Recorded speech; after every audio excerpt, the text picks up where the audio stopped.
Retail is going through a big transformation.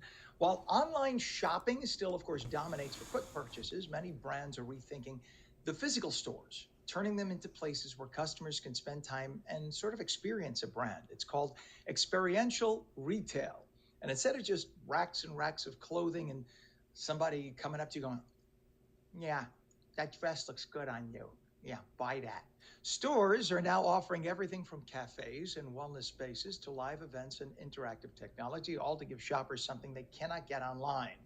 So you know who's going to join us now? Fashion expert Dawn Del Russo, founder of livetheglamour.com. That is glamour with an O-U-R.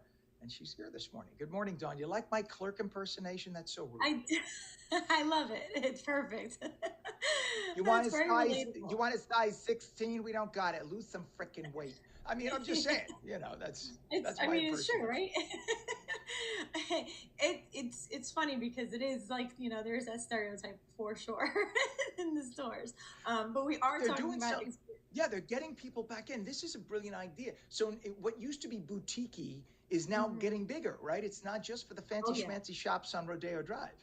Yeah, and I'm a big in-person shopper. I love it. I love the experience of touching and feeling clothing, but they're taking it another level. I think they realize that people don't just want, they're tired of just being in front of their computer, first of all, but they also want to do a little bit more, and people want to make their time worth it. So if they're going to get a cup of coffee, running out and getting a cup of coffee in the morning, and then they go into this shop, this cafe that also has a boutique that maybe has some shopping items that they can maybe pick up a gift, or they're going out later this weekend and they need a dress to wear. They're combining the two. So many people, I'm seeing it even here in New Jersey, which is funny because, we're an interesting state, but I've been noticing that a lot more people are doing this mix, this combination, and even adding a wellness part to it. So just this weekend, I was in a place that had a cafe, they had a bookshop, and then they had a wellness yoga center area in the back.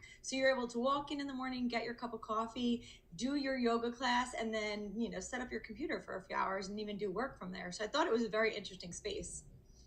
So they want you to have a full immersive experience so that it becomes your kind of hangout place. And the thought is once you relax, you have and they have cocktails too in some places, right? Oh yeah, absolutely. I think you're gonna see that even more, is that there's this feeling of wanting to spend time somewhere, a reason to go out with your friends, meet your friends up, do something outside of just shopping and spending the money on that, but then also getting a drink with your friends. If you are the type to sit down and like pick up a book, maybe you're reading a book, in the space that you're having your cup of coffee or your cocktail. So it's very interesting to me.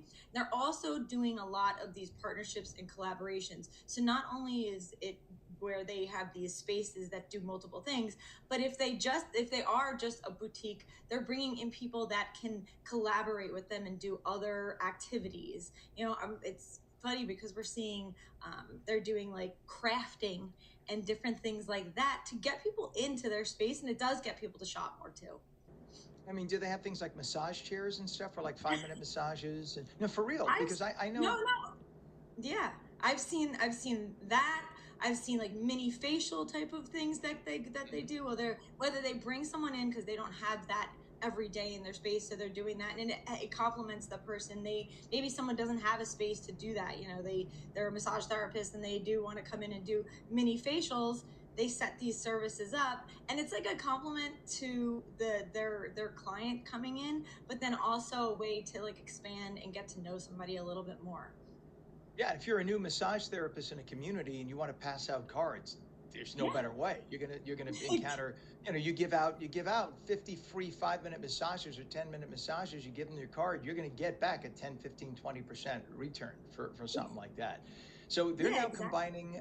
Yeah, so it's about combining and making it this whole experiential thing. Now, what about entertainment? They even have live music and DJ nights. Yes, I've seen a few places even think like pizzerias and places like that are still considered retail.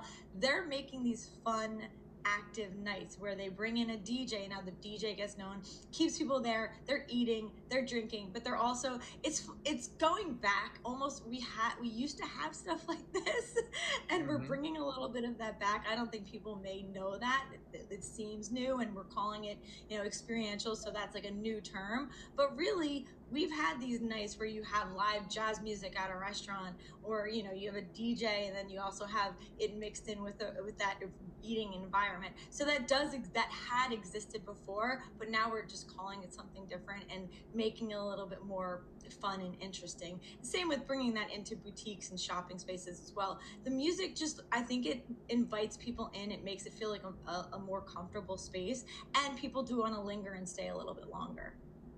So I'm looking at something right now. In fact, I just brought it up online. I'm trying to bring it up quickly so I could show folks. Yeah, I don't know if this is going to do it. They have, I never heard about this until now. Well, sort of.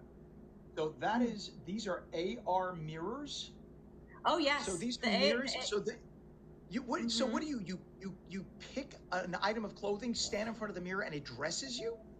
Yes, and it helps tell you like how you would look in something if you added a tie, if you added a belt, if you added certain items. It's really incredible. I mean, they're taking it to the next level, and this already exists. So in New York, there are stores that do have these mirrors that do allow you to help. So they want to.